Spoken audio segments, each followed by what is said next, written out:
कराची में नीपा चौरंगी पर man whole में गिरकर बच्चे की हलाकत पर एहतजाज किया गया। एहतजाज सिविल सोसाइटी की जानिब से हादसे के मकाम पर किया गया।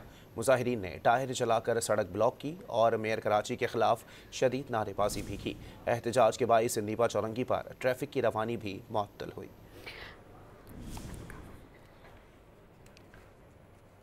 कराची में नीपा चौरंगी पर मैन होल में गिरकर बच्चे की हलाकत पर एहतजाज किया गया। एहतजाज सिविल सोसाइटी की जानिब से हादसे के मकाम पर किया गया। मुजाहिरीन ने टायर जलाकर सड़क ब्लॉक की और मेयर कराची के खिलाफ शदीद नारेबाजी भी की। एहतजाज के बाइस नीपा चौरंगी पर ट्रैफिक की रवानी भी मुअत्तल हुई।